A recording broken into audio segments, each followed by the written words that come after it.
দুনিয়াতে যদি নেক আমল করো জান্নাতে যাবে, আর যদি খারাপ করো তাহলে জাহান্নামে যাবে। এইবার তুমি বেছে নাও, তুমি কি জান্নাতের পথে যাবে নাকি জাহান্নামের পথে যাবে। জাহান্নামে যাওয়ার জন্য, জাহান্নামের পথে ছেড়ে দেওয়ার জন্য দুনিয়াতে কত প্রকার ব্যবস্থা রয়েছে। আজকে এই যে মোবাইল যে ব্যবস্থা, ফ্রি টক টাইম গুনাহ করার জন্য, জাহান্নামের পথে যাওয়ার জন্য মোবাইল কোম্পানি যে সুবিধা দিয়েছে, একে অপরের সাথে কথা বলবে, দিন রাত 24 ঘন্টা কথা বলবে। এই গুনাহটা দিন দিন সহজ হয়ে আসতেছে। মানুষ গুনাহ করবে, গুনাহ পথে যাওয়ার জন্য আস্তে আস্তে সবকিছু সহজ হয়ে আসছে। আগের জামানায় বা আজ থেকে 30 বছর আগের কথা যদি বলি, কোন মানুষ যদি সিনেমা দেখতে চাইতো তাহলে মাসে একবার যেত, মানে সিনেমার গুনাহটা করার জন্য এক মাসে একবার যেত অথবা সপ্তাহে একবার যেত।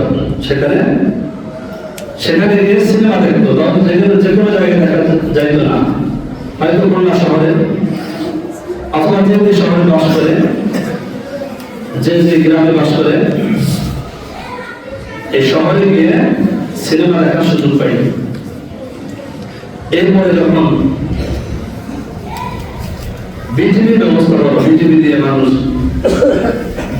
ঘরে ঘরে দেখা শুরু করলো, সপ্তাহে একবার সিনেমা দেখতো। তারপরে যখন ভারতীয় চ্যানেলগুলো বাংলাদেশে আসলো, মানুষ এখন এক সপ্তাহ অপেক্ষা করা লাগে না, প্রতিদিন তারা সিরিয়াল গুলো দেখে, প্রতিদিন সিনেমা দেখে। এই যে সুযোগ আস্তে আস্তে করে সহজ হয়ে আসতেছে। এরপরে এখন আর ভারতের সেই সিরিয়ালের জন্য অপেক্ষা করা লাগে না। এখন চাইলে মুহূর্তের ভিতরে টাচ মোবাইল আছে, মুহূর্তের ভিতরে আপনি চাইলে গুনাহ করতে পারবেন। শুধু এখানেই শেষ নয়, এখন আপনারা অনেকেই যারা অ্যান্ড্রয়েড ফোন ব্যবহার করেন, টাচ মোবাইল চালান, এই মধ্যে যখন আমরা ঢুকি কাউকে কল দেওয়ার জন্য, সেইখানে অর্থবলম্বী একটা অ্যাপ চলে আসে।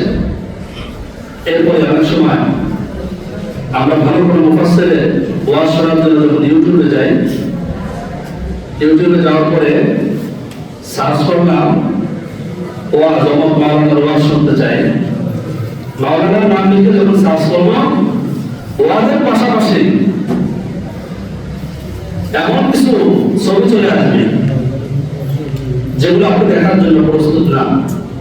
কিছু ভিডিও দেখতেছেন, ভিডিওর ভিতরে 10 সেকেন্ডে এমন একটি অ্যাড দিয়ে দিবে, আপনি চান না সেটা দেখার জন্য, কিন্তু আপনাকে সেটা দেখতে বাধ্য করা হচ্ছে।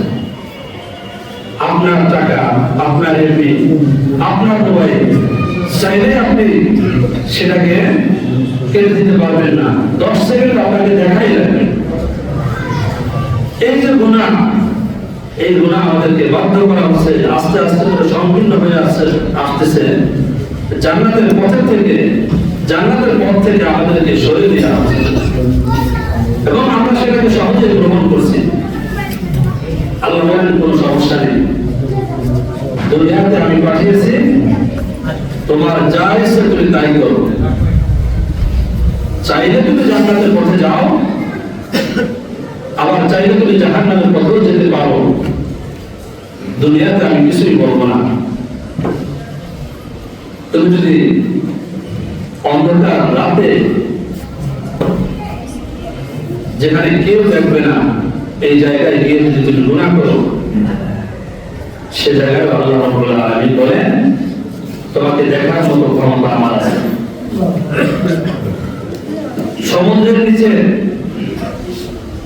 ছোট্ট করে প্রাণী যদি হাঁটাচলা করে, এই প্রাণীর যে আওয়াজ, এই আওয়াজটা আল্লাহ রাব্বুল আলামিনের কানে পৌঁছায় যাবে। সুবহানাল্লাহ। আমাদের ভিতরে এমন কেউ বলতে পারবে না, হাঁটতেছি চলার পথে আমি মাঝে মধ্যে বিপরীতার আওয়াজ পাই, বিপরীতা চলার আওয়াজ পাই, এমন কেউ বলতে পারবেন? আল্লাহ রাব্বুল আলামিন বলেন শুধু পিপিলিকা কেন, পিপিলিকা থেকে